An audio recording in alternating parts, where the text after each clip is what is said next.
Olá, queridos! Boa tarde, a paz! Oi, dia! Boa tarde! Vamos chegando para mais um dia. Hoje, que dia é hoje, gente? Nem sei. Quinta-feira, não. Hoje é dia 15, terça-feira. Perdida aqui no tempo e no espaço. Provérbios capítulo 15 hoje. Cadê aí? Hoje, cadê mamãe? Terça-feira, dia 15. Muito obrigada, tia.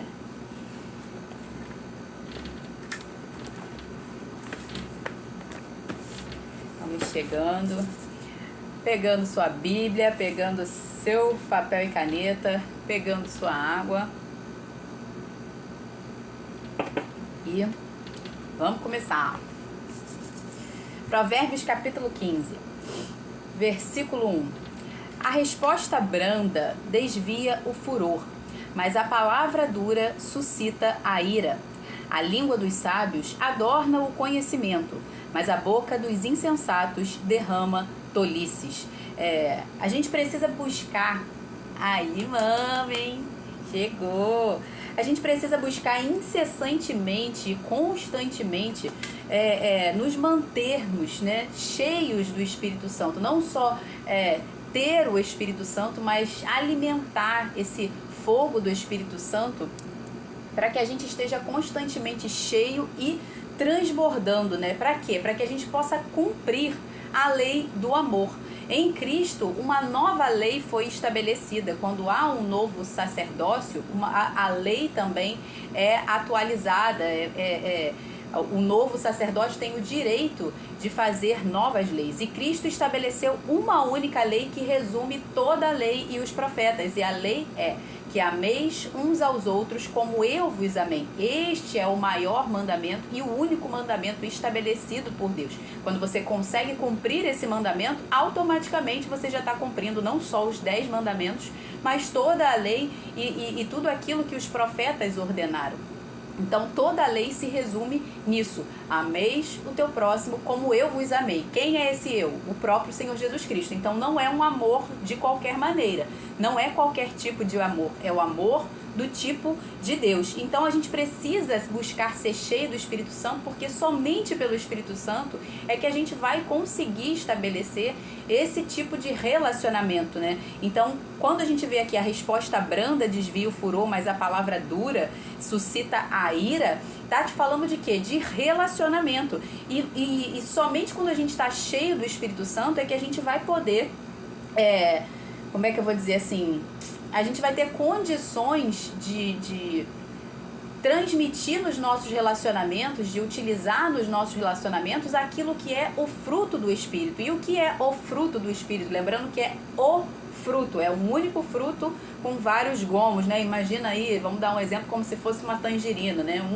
Uma única fruta, porém, um único fruto, porém com vários gomos. E o que são esses frutos, o que é esse fruto do Espírito? Lá em Gálatas 5, 22, 23, está descrito: mas o fruto do Espírito é amor, alegria, paz, longanimidade, benignidade, bondade, fidelidade, mansidão e domínio próprio. Como é que a gente consegue fazer com que a gente tenha respostas brandas para desviar o furor e não a palavra dura que suscita a ira? Através do fruto do Espírito. Se você perceber, não só o fruto do Espírito, né, quando você vê aqui, amor, se você ama alguém, né, se você é uma pessoa que constantemente está firmado na alegria do Espírito Santo, uma pessoa que tem paz, uma pessoa que é pacífica, que é longânima, que é benigna, que tem bondade, que é fiel, que é mansa e que tem domínio próprio, vai conseguir ter uma palavra branda para desviar o furor. Significa que a gente nunca vai errar?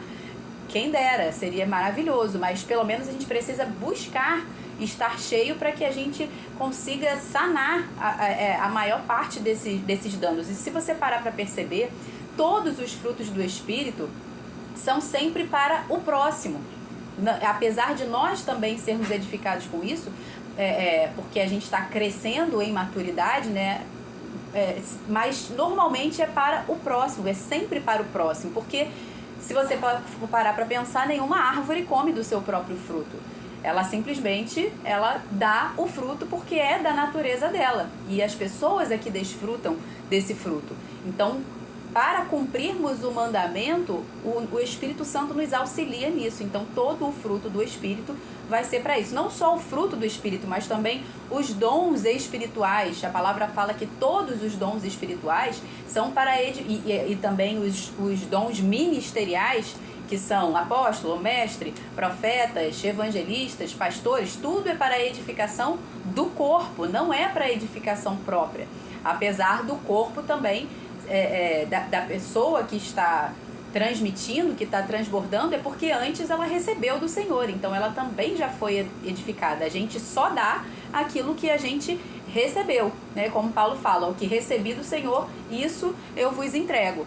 Então a gente recebeu, foi edificado e transbordou, frutificou. A gente está enxertado na videira, recebe da vida que é na videira e por isso a gente pode transbordar isso através do fruto, dos dons ministeriais, por exemplo, os dons espirituais, como a palavra fala, dons de profetizar, palavra de conhecimento, dons de curar, tudo isso é para edificação do corpo, é para o próximo.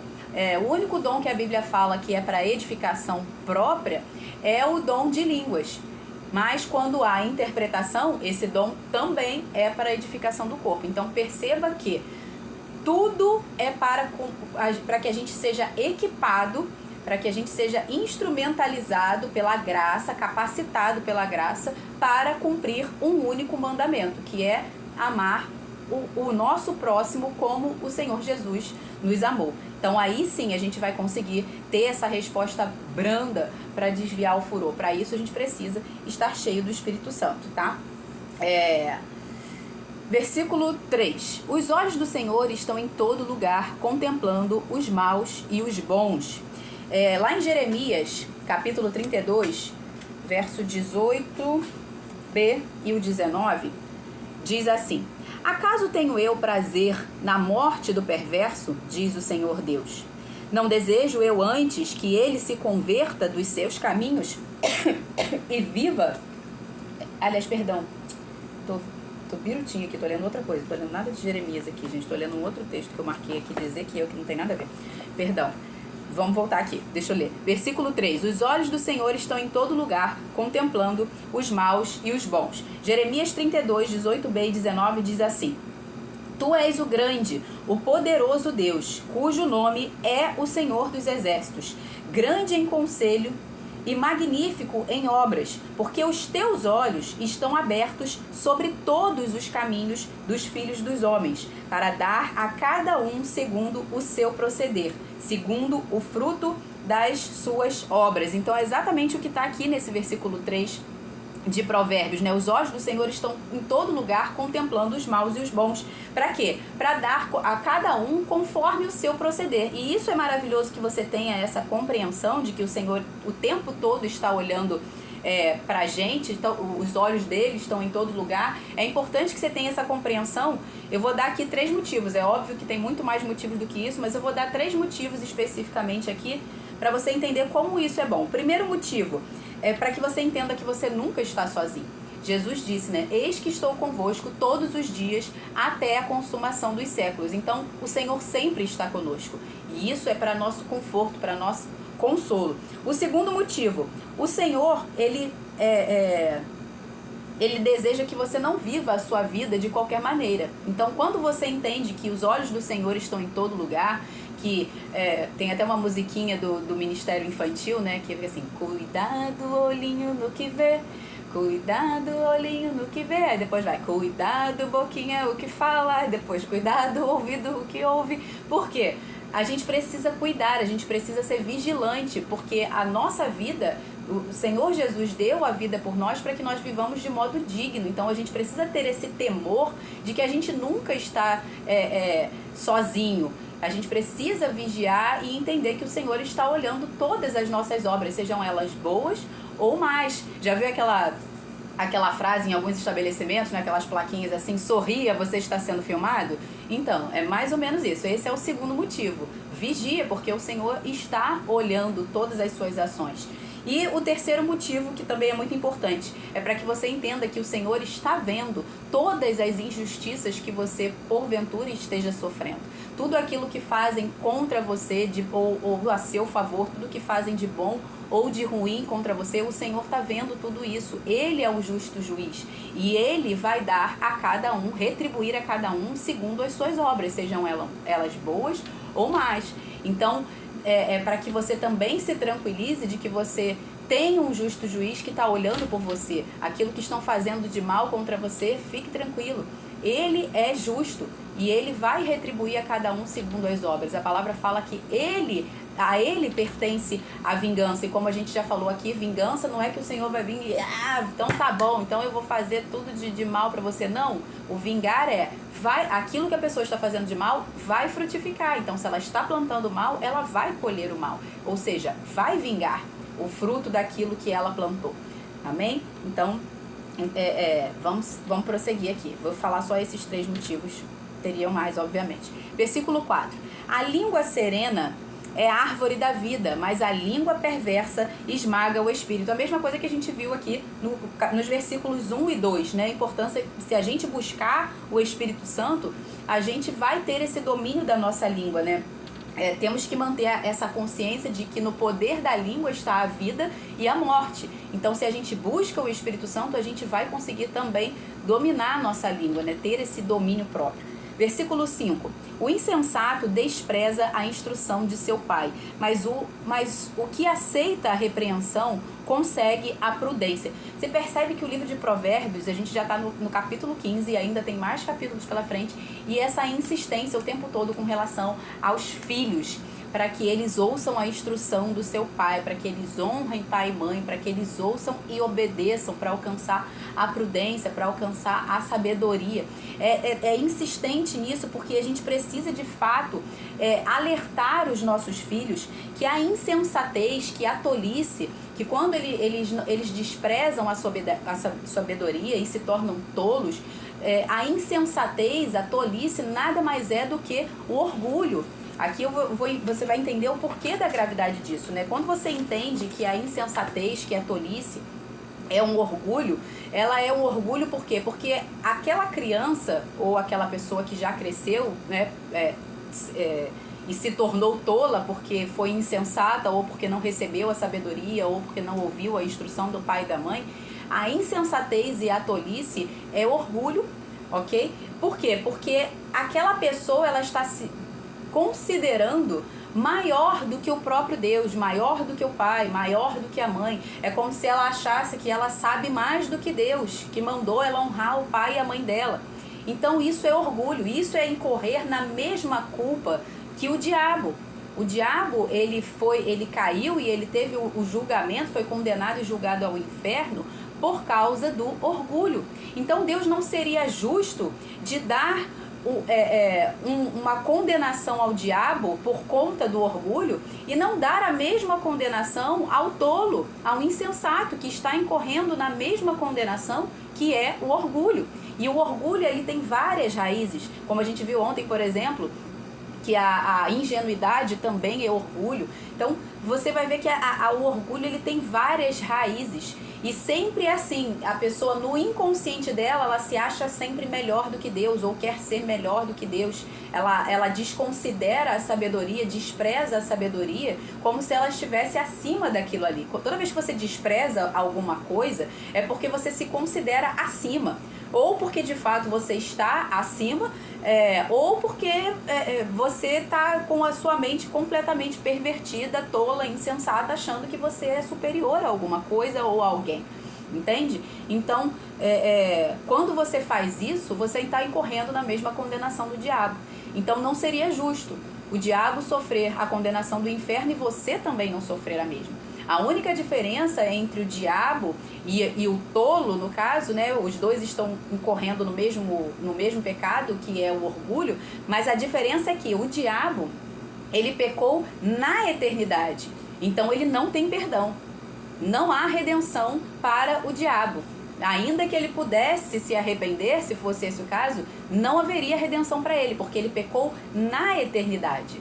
Já o homem, o ser humano, a pessoa que é tola ou que cometeu qualquer tipo de pecado, ele não cometeu esse pecado na eternidade. Então ainda há a oportunidade, enquanto ele estiver vivo ou enquanto Cristo não voltar, ainda há a oportunidade do arrependimento, diferente do diabo.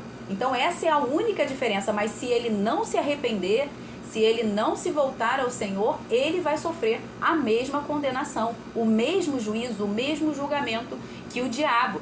E por que o homem ele não pecou para a eternidade? Porque ele não comeu do fruto da árvore da vida.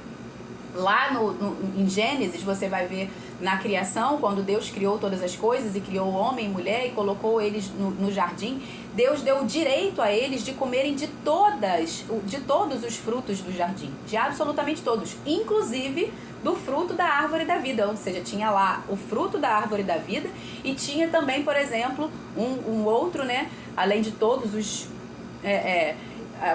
a imensidade de frutos, tinha também o fruto da árvore do conhecimento do bem e do mal, que foi o único que Deus privou ao homem e à mulher. E qual foi o único que eles quiseram comer? Diante de um jardim inteiro, imenso, com todos os tipos de frutos que eles poderiam imaginar. E a árvore da vida, qual foi que eles escolheram? Aquilo que não podia comer. O único que não podia comer. E como eles não comeram da árvore da vida, e graças a Deus, né, louvado seja Deus que eles não comeram da árvore da vida, então eles não pecaram na eternidade, porque eles ainda não tinham a vida eterna. Então eles ainda não tinham a vida eterna, não, porque nós fomos criados para ser eternos, mas ainda não tinham comido do fruto da eternidade. Então eles não pecaram na eternidade. Por isso o Senhor também expulsou eles do jardim. Não foi simplesmente uma punição, pelo contrário, foi a misericórdia de Deus poupando-os de comer da árvore da vida, porque se eles comessem da árvore da vida, não haveria mais redenção para eles. Então por isso Deus também os expulsou daquele lugar e colocou lá os anjos lá para cuidar da porta. Ó, aqui você não pode mais entrar, vai, segue teu rumo. Porque se eles comessem do fruto da árvore da vida, Deus não poderia usar de misericórdia. Deus não poderia enviar depois o seu filho para a remissão dos pecados. Entende? Então, quando Deus faz isso, é por misericórdia, para que eles não viessem a pecar na eternidade, tá? E também para que Deus fosse longânimo, porque a palavra fala que Deus foi longânimo, não querendo que ninguém perecesse, mas que todos chegassem ao pleno arrependimento. Aí agora sim, lá em Ezequiel 18, 23, que eu acabei lendo errado lá no início, lá em Ezequiel 18, 23, diz assim: acaso tenho eu prazer na morte do perverso, diz o Senhor Deus. Não desejo eu antes que ele se converta dos seus caminhos e viva? Então Deus não tem prazer na morte do ímpio. Então na morte daquele que pecou, na morte do perverso. Então quando a pessoa peca, a vontade do Senhor é que essa pessoa se arrependa e se volte para Deus. Então por isso Deus teve misericórdia e foi longânimo e tirou o homem do jardim, tá? Versículo 6. Na casa do justo há grande tesouro, mas no lucro dos ímpios há a infelicidade. Então perceba que a prosperidade é vontade de Deus para todos os filhos dos homens. E entre os filhos dos homens haverão os sábios e os tolos, os justos e os injustos. Mas é a vontade do Senhor a prosperidade para todos os filhos dos homens. Por quê? Porque Ele deu a terra aos filhos dos homens, a terra com todas as suas riquezas. Tudo é nosso. E a palavra falou: domine sobre todas as coisas. Deus deu ao homem o poder de dominar, de governar sobre a terra. Tudo que está sobre a terra pertence aos filhos dos homens, ok? Então, essa é a vontade de Deus. E todo aquele que cumpre os princípios, seja o sábio, seja o tolo, dificilmente o tolo vai querer cumprir princípio, né? Ele não vai. Mas seja o justo ou seja o injusto, quando eles cumprem os princípios, e aqui eu não estou falando de princípios divinos, porque obviamente os injustos não vão cumprir, mas eu estou falando dos princípios naturais para se prosperar, para que as riquezas se multipliquem. Quando qualquer um cumpre esses princípios, é fato que vai colher, porque ele está semeando aquilo, mesmo que seja no natural e não no espiritual. Então é certo que vai colher. Então essa pessoa é injusta, mas ela é disciplinada, ela trabalha, ela faz o que precisa fazer, ela não é preguiçosa. E nesse ponto você vai ver, às vezes, como a própria palavra fala, né? Os injustos, os perversos, muitas vezes são mais prudentes do que os filhos da luz. Eles são muito mais dedicados e muito mais disciplinados. Só que eles estão sendo dedicados e disciplinados com a motivação errada, né? Para as riquezas. Então, todos que aplicarem os princípios naturais para prosperar, vão prosperar. Seja justo ou seja injusto. A única diferença vai ser o propósito dessa riqueza para cada um e a motivação. E aqui eu não estou falando, por exemplo, das riquezas que são conquistadas por corrupção, ok? Não estou falando aqui de riquezas iníquas, de riquezas que são conquistadas não, né? Roubadas, vamos botar assim que fica melhor, tá? Então essa é a diferença vai ser a finalidade, vai ser o propósito que cada um vai dar para esses recursos. Mas é a vontade do Senhor que todos prosperem. E mais ainda que o justo prospere, porque Deus sabe que quando o justo prospera, ele vai utilizar essas riquezas para o bem e não para o mal, ok? Vamos lá, versículo 7. As palavras dos sábios difundem o conhecimento, mas o coração dos insensatos não procedem assim. Por quê? Porque os tolos vão difundir a tolice, o insensato vai difundir o quê? Insensatez, ele não vai difundir a sabedoria de forma alguma. Versículo 8. O Senhor detesta o sacrifício dos ímpios, mas a oração dos retos é o seu prazer. Em 1 Samuel 15, 22, a parte B está escrito assim: eis que o obedecer é melhor do que sacrificar. Esse é o versículo de todo pai e mãe para falar com o filho, né? Obedecer é melhor do que sacrificar. Eu acho que é o primeiro versículo que toda criança aprende. Toda criança, filho de pai e mãe crente, a primeira coisa que aprende é: filho, obedecer é melhor do que sacrificar. Obedeça, porque senão não vai dar certo. Né? Em Salmos 51, 16, a parte A e o 17 também diz assim: pois não te agradas de sacrifícios, Davi falando, pois não te agradas de sacrifícios, do contrário, eu os ofereceria. Sacrifício agradável a Deus é o espírito quebrantado, coração arrependido e contrito. Não desprezarás, ó Deus. Então Deus, ele não tem prazer em sacrifícios. Por quê? Porque o sacrifício ele só é necessário quando há o erro, quando há o pecado. Então o sacrifício só é necessário para isso. O que Deus prefere? Que você erre e depois tenha que sacrificar? Ou que você não erre, que você não peque? Então a vontade de Deus é que você obedeça para que você não tenha que pecar, para que você não tenha que cair incorrer na culpa e na condenação do pecado. Entende? Então ele prefere que você obedeça. É muito mais sábio do que depois ter que sacrificar, tá? Então, vamos lá. Só sacrifica quem erra o alvo. Então Deus não quer que a gente erre o alvo. A palavra pecado, inclusive, significa isso, errar o alvo, ok? E o nosso alvo é Cristo, é o prêmio da soberana vocação em Cristo Jesus. Versículo 9 e versículo 10. O Senhor detesta o caminho do ímpio, mas ama o que segue a justiça. Disciplina rigorosa há para o que abandona o caminho, e quem odeia a repreensão morrerá. O que odeia a repreensão, ele não quer passar pelos processos da sabedoria e da obediência para ele crescer, ele quer um atalho. E se atalho fosse bom, não se chamava atalho, se chamava caminho, ok? Desculpa.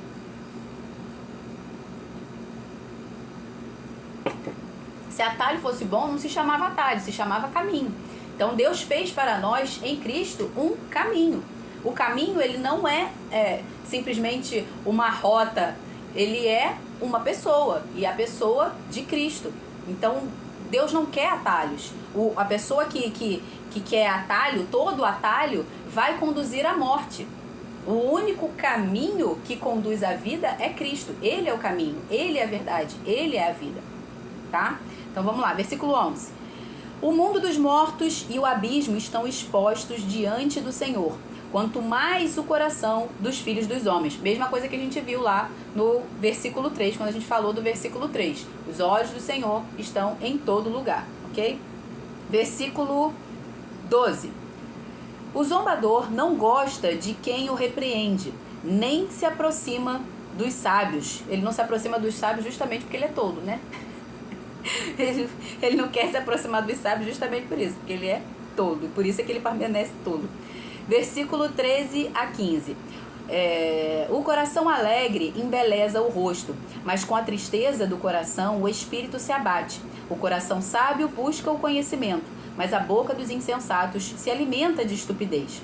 Para quem está aflito, todos os dias são maus, mas a vida de quem tem o coração alegre é uma festa contínua. Eu li esses três aqui porque eu quero pegar o versículo 12, o versículo 13 e o versículo 15. O coração alegre embeleza o rosto, mas com a tristeza do coração o espírito se abate. As pessoas que não têm alegria, que não têm prazer na sua própria vida, as pessoas que vivem infelizes, amarguradas, normalmente essas pessoas elas vão refletir isso na sua própria face, no seu próprio rosto. Vai ter até a sua saúde vai ser prejudicada, tudo nela, seja espírito, seja alma, seja o corpo, seja o seu próprio rosto, vai ser um rosto que vai refletir essa tristeza, essa amargura. Então, da mesma forma que a alegria formoseia o rosto, o coração alegre formoseia o rosto, o coração triste ele vai enfeiar o rosto. Isso é fato. E isso porque a gente não precisa achar, não precisa viver de uma forma como se as alegrias que a gente tem fossem algo transitório. Porque as alegrias deste mundo são transitórias. Mas a palavra fala que no Espírito Santo há plenitude de alegria. Então, quando nós buscamos ser cheios do Espírito Santo, haverá plenitude de alegria. É nessa alegria que a gente precisa estar firmado em todo o tempo para não ser abalado, para que a gente não vive aquela coisa inconstante. E hora tá triste, hora tá feliz, hora tá alegre, entende? Então, se a gente está constantemente firmado na alegria do Espírito Santo, não significa que as tristezas não vão vir, não significa que a gente não vai ficar triste, mas vai ser algo temporário. Vai ser uma tristeza, como a palavra fala, né? O choro dura uma noite, mas a alegria vem pela manhã. Tá falando aí a noite, tá falando de trevas, de ignorância, e amanhã tá falando de luz, tá falando de conhecimento, de revelação. Então, o choro, ele só dura até enquanto você permanece ignorante acerca daquela situação. Mas quando você entende que a sua alegria vem do Senhor, quando você tem essa revelação, esse conhecimento, ou seja, quando a alegria vem pela manhã, ou seja, ela vem com a luz, vem com o entendimento de que a sua alegria precisa estar no Espírito Santo. Por isso Paulo fala que considere por motivo de alegria o passardes por várias tribulações. Não é nem só tribulações, são várias tribulações. Aí fala, considere por motivo de grande alegria. Ou então, em tudo dai graças, porque essa é a vontade do Pai. Não significa que você vai dar graças por tudo. Você vai dar graças em tudo. Ou seja, porque independente de qualquer circunstância que você esteja passando, sempre há motivo para você se alegrar. Você, num momento de dificuldade, eu tenho certeza que você consegue listar, no mínimo, uns 100 motivos para você agradecer e se alegrar. Só o fato de você estar vivo, o fato de você ter a sua família, o fato de você ter o que comer, o fato de você ter o que vestir, você ter, sei lá, você tem um bichinho de estimação, você vai conseguir relatar pelo menos uns 100 motivos para você agradecer. O fato de você ter água em casa, de no frio você ter uma coberta. As mínimas coisas, de você estar respirando, de seus órgãos estarem funcionando perfeitamente bem, de você não estar doente. Olha quanta coisa. Então sempre vai haver motivo para se alegrar em Deus, no Espírito Santo. Por isso a gente pode ficar com o rosto formoso sempre. A gente não precisa ficar com o rosto carrancudo. Inclusive, vou dar uma dica aí pros homens, né? Que é bem importante a gente dar essa dica aqui. Deixa eu só ver se eu já li o texto que fala aqui, cadê? Tá, vou dar aqui abrir um parênteses aqui pro homem, que normalmente, quando você vê uma mulher amargurada, carrancuda, com aquela cara feia, sisuda o tempo todo, qual é a frase que normalmente, o comentário que vai ser, né, tecido sobre aquela pessoa? Ou aquela pessoa que tá sempre de mau humor, né? Normalmente você vai, o comentário que vai vir logo em seguida é: que mulher mal amada. É ou não é verdade? E é fato. Porque a mulher mal amada, ela vai ser carrancuda. Por quê? Porque o homem está trazendo para ela, não está trazendo o amor, ele está trazendo o quê? Amargura, tristeza. E aquilo que ele está semeando vai frutificar. Então você vai ter a mulher que você está plantando. Então, quando você planta, quando você semeia amargura, quando você semeia tristeza na vida da sua mulher, é óbvio que isso vai se refletir na saúde dela, na aparência dela. E se ela não tiver ali o suporte do Espírito Santo, aquilo vai ser terrível para ela. E você vai ver esse tipo de gente amargurada, feia, carrancuda. Por quê? Porque é mal amada, tá? Então, só fechando esse parênteses aí dos homens. Mas, até para essas mulheres, elas também precisam entender que se elas estiverem com a sua alegria firmada no Espírito Santo e não em coisas passageiras e não em pessoas, porque a nossa confiança não pode estar em pessoas e sim no Senhor, quando a gente entende isso, o nosso coração vai estar permanentemente alegre no Senhor, tá? Foi? É que eu não terminei de ler aqui, que eu falei pros maridos, né? Que por isso que Paulo ordenou aos maridos em Efésios 5, versículo 25 no versículo 27, que diz assim: maridos, amem a sua esposa como também Cristo amou a igreja e se entregou por ela, para apresentar a si mesmo, ou seja, quando você ama ela, e o benefício quem colhe é você, é para o seu próprio benefício, para apresentar a si mesmo como igreja gloriosa, sem mancha, nem ruga, nem coisa semelhante, porém santa e sem defeito. Eu falo até pro meu marido: não, meu marido, o rosto já tá derretendo, né? 41 anos, já tô precisando de um botox, tô precisando já dar uma esticadinha aqui no rosto, porque a palavra fala que o marido precisa apresentar assim como Cristo cuidou da igreja, né, para apresentar a si mesmo sem mancha, sem ruga, sem mácula. O homem deve fazer o mesmo com a mulher, é isso que está falando em Efésios 5. Aí eu falo para eles: já estou precisando de um botox, porque você tem que me apresentar para Deus de volta sem ruga, e eu estou ficando enrugada. Então me ajuda aí e se ajuda, porque é para apresentar para você mesmo uma mulher sem ruga, tá? Então era só para dar uma descontraída. Então, se você não tiver no Espírito Santo a fonte da sua alegria, então se prepara para ter uma carranca, se prepara para você ficar com a cara feia, tá? Então, se você quer ficar com um rosto bonito, o melhor lifting, o melhor botox que existe é a alegria do Espírito Santo, independente das circunstâncias. Lembrando, não significa que você não vai passar por aflições, nem que você não vai passar por momentos de tristeza, tá? Mas isso vai, a graça do Senhor vai superabundar acima de toda e qualquer circunstância, para que você permaneça com o seu coração alegre, grato, limpo, puro, sem mancha, nem mácula, nem ruga, nem qualquer coisa semelhante. Versículo 16 a 18. Melhor é o pouco, havendo o temor do Senhor, do que um grande tesouro onde há inquietação. Melhor um prato de legumes onde há amor, do que um boi inteiro acompanhado de ódio. Quem se irrita facilmente provoca discórdia, mas quem é tardio em ficar irado acalma os conflitos. Você já ouviu aquela frase que tem pessoas tão pobres que elas só têm dinheiro? É mais ou menos disso aqui que se trata, né? Porque as riquezas, sem o temor do Senhor, as riquezas sem que haja paz, só vai trazer problema, só vai trazer desgraça, só vai trazer inquietação.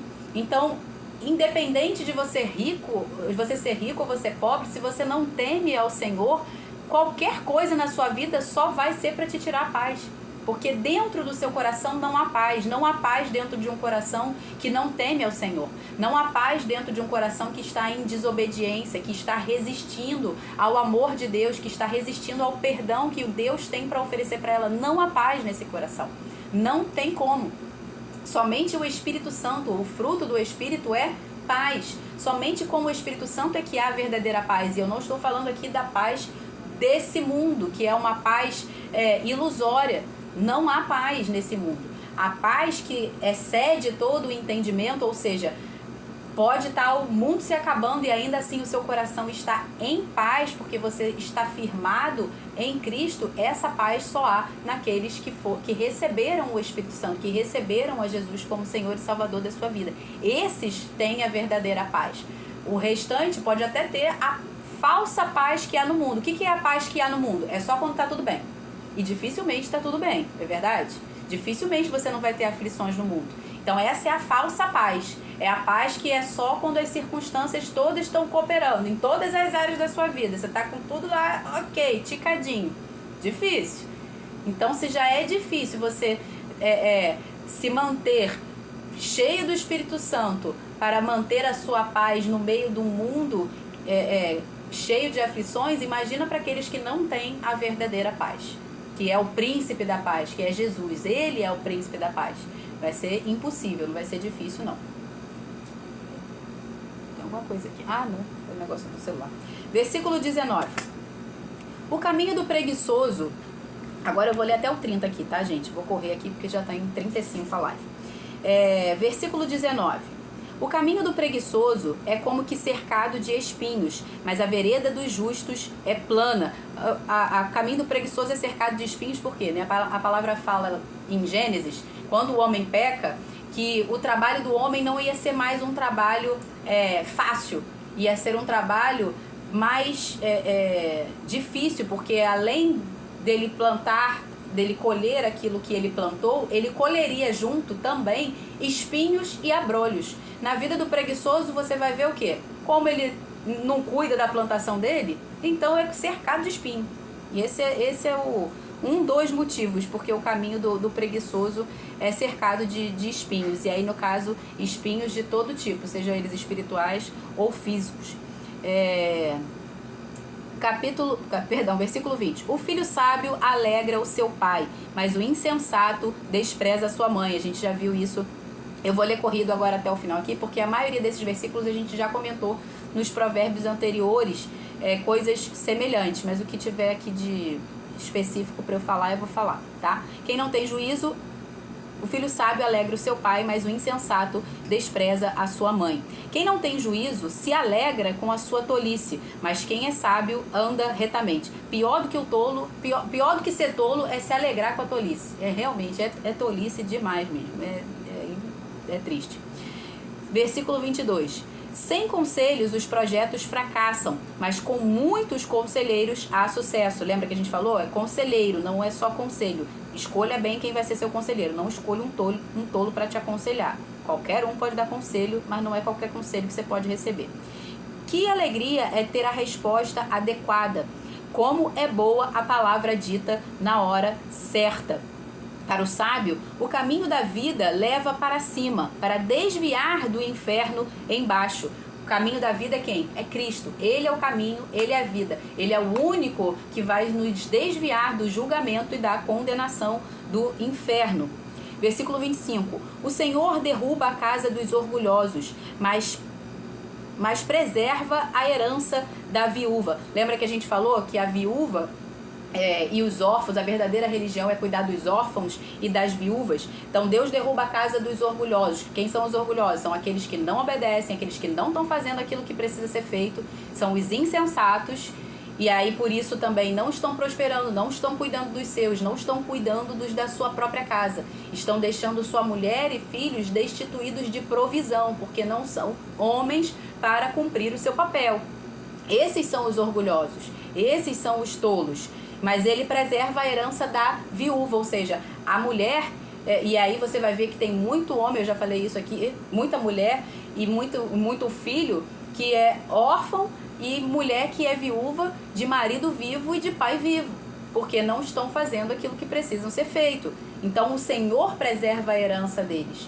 O Senhor vai cuidar desses que estão destituídos do homem que deveria estar dando a vida em favor da sua casa, em favor da sua filha, dos seus filhos, mas pelo contrário, eles estão negando a fé e sendo pior do que o incrédulo, porque não estão cuidando dos seus, não estão cuidando da sua própria casa. O Senhor detesta os planos dos maus, mas as palavras bondosas lhe são aprazíveis. Quem é ávido por lucro desonesto arruína a sua casa, mas o que odeia o suborno, esse viverá, né? Deus jamais vai validar corrupção de forma alguma. Pelo contrário, isso é antinatural. Isso é antinatural até mesmo na natureza. Por exemplo, a palavra fala para que você não misture sementes e não misture animais. O que a gente tem vivido atualmente na nossa geração? Frutos transgênicos, sementes transgênicas. A gente está vivendo numa época, a época trans. Tudo que o diabo está fazendo é tudo trans. Aí são os animais trans, porque está havendo a junção de animais de espécies diferentes que não deveria ter.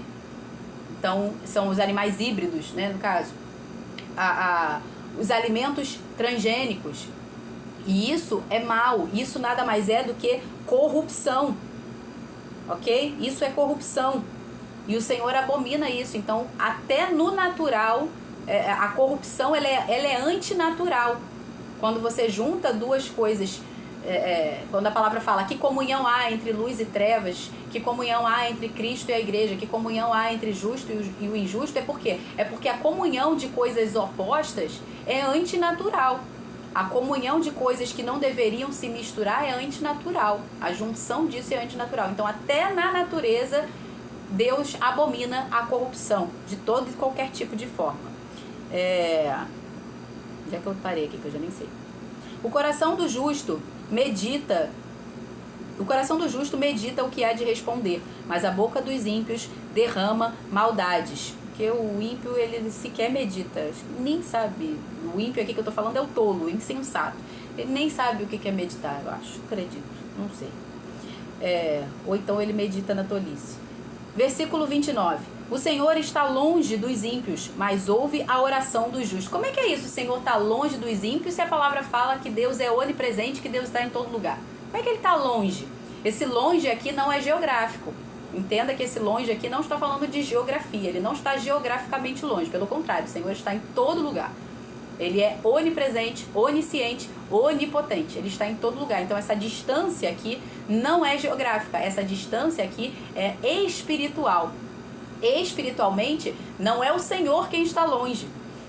Espiritualmente, aliás, não é o Senhor quem desejou estar longe. Espiritualmente, é o ímpio que está separado de Deus. Foi ele quem se separou quando ele escolheu o pecado. A palavra fala que os nossos pecados fazem separação entre nós e Deus. Então, são as nossas iniquidades, são os nossos pecados que fazem separação entre nós e Deus. Mas quando Cristo veio, o que ele fez foi romper com essa separação e novamente nos transportar de volta para Deus, nos reconciliar com Deus.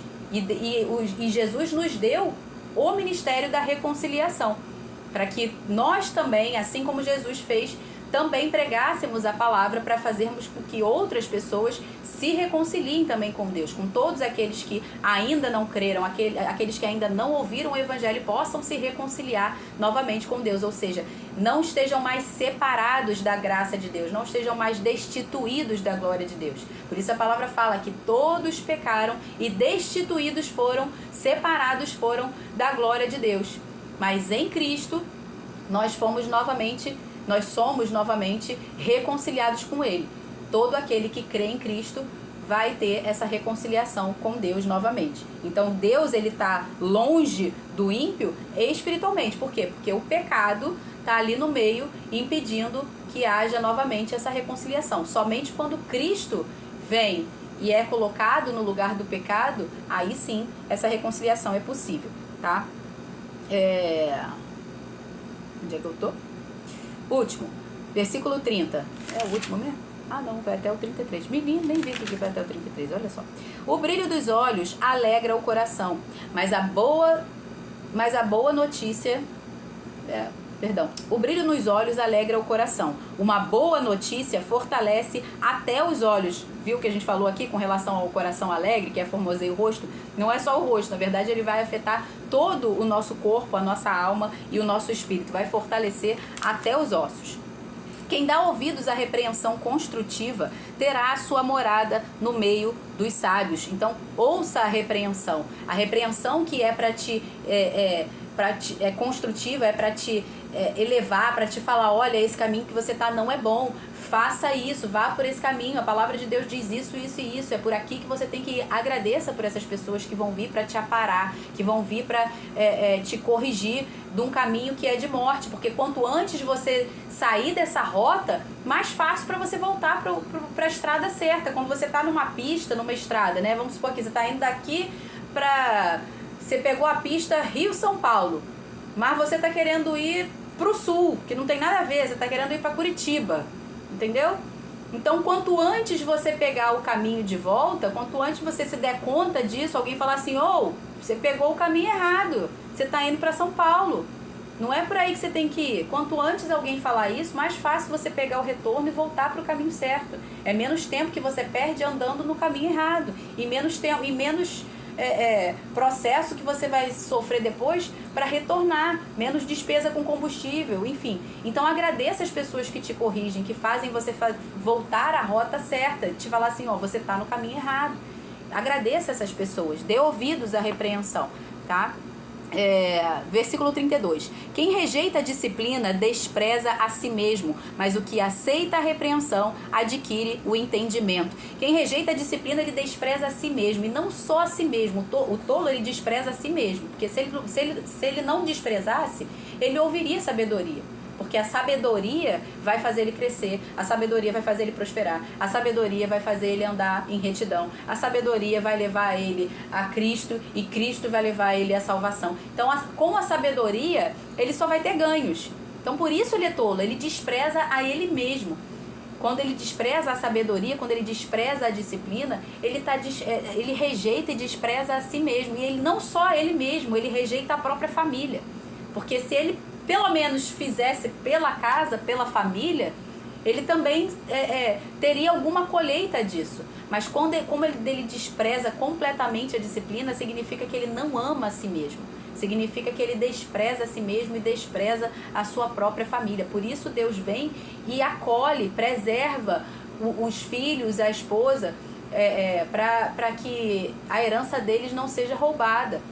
E a mesma coisa vale também com relação ao marido que é sábio e tem uma esposa tola, uma esposa que é insensata, uma mulher que é insensata, ou os filhos que são insensatos. A tolice é para qualquer um. Infelizmente, qualquer um pode ser tolo, seja homem, seja mulher, seja menino, seja menina, criança, enfim, velho, adulto. Não pensa também que ficou velhinho e aí agora ficou sábio. Não é todo velho que é sábio, não. Não muda nada. Se foi tolo, insensato, não se ajeitou com Cristo, continua insensato. A tendência talvez é ficar até mais insensato ainda, conforme vai envelhecendo. Tá? Porque a gente pensa assim, vê os cabelinhos brancos de alguém e fala assim, tá ali um velhinho, viveu muito, tem a sabedoria. Quem disse? Tem a sabedoria se estiver buscando a verdadeira sabedoria, senão a tendência é ficar cada vez mais tolo. Da mesma forma o bandido, tem velhinho, tem bandido de cabelo branco também. Inclusive a gente vê por aí, vou ficar calada, né? Não deixa eu falar nada. A gente não tá podendo falar muita coisa no Brasil, não. Tá? Então, é isso, quando você rejeita a disciplina, a pessoa que rejeita a disciplina, rejeita a sabedoria, ela rejeita a si mesmo, ela despreza a si mesmo e também aos seus, a sua própria casa, a sua própria família, ela rejeita a Deus, porque a palavra fala que Deus ele corrige o filho a quem ama, então ele está desprezando também o próprio amor de Deus. Olha como é que isso é grave. Versículo 33. O temor do Senhor é instrução na sabedoria, e a humildade precede a honra. Então, o temor do Senhor é instrução na sabedoria. Você ser instruído na sabedoria. Lembra que a gente falou que ensina a criança no caminho, não é ensina a criança o caminho? Então, quando pai e mãe, quando você for ensinar, você não tem que ensinar só o caminho. Você também tem que estar caminhando, dando exemplo. Criança, filho aprende pelo exemplo, muito mais do que pela palavra. Então, pratique para que você ande na sabedoria. A sua instrução, o temor do Senhor e a sua instrução sejam feitas na sabedoria. Aí ele continua, e a humildade precede a honra. Aquele que é humilde, aquele que se submeteu a aprender, que se submeteu a obedecer ao Senhor, temer a Deus, esse será honrado. Aquele que honra, honra. Então, o humilde é aquele que está honrando a Deus. Ele honra a Deus ouvindo o que Deus manda. Ele honra a Deus obedecendo o que Deus manda. Ele honra a Deus ouvindo a disciplina, amando a instrução. Esse é o humilde. O oposto disso é o quê? É o orgulhoso. E aí o que você mais vai ver é o orgulhoso querendo honra. Já viu o orgulhoso pedindo honra? Então, quando tem às vezes uma pessoa, por exemplo, que está em cargo de liderança, a palavra fala que a gente precisa honrar os líderes. Mas quando você exige honra, a honra que você precisa exigir não é honra. Então você vai ver às vezes pessoas em cargo de liderança, você tem que me honrar, você tem que honrar. Não, a palavra fala que a gente precisa honrar aqueles que honram. A honra, ela é a colheita. Ela é uma colheita. Então aquilo que você não plantou, você não pode exigir uma colheita. Tá certo? Então, aquilo que o homem semear, isso ele vai colher, seja em qualquer área, em qualquer esfera da vida. Então, aquele que honra, honra. Jesus falou, a quem honra, honra. A quem respeito, respeito. A quem tributo, tributo. Cada um tem que ser de acordo com aquilo que você tem. É óbvio que quando você honra, independente de quem seja a pessoa, é você que vai receber o galardão, é você que vai receber a recompensa. Tá? Mas a palavra fala, por exemplo, para que você não honre o tolo. Que honrar o tolo é a mesma coisa que lançar pérolas aos porcos.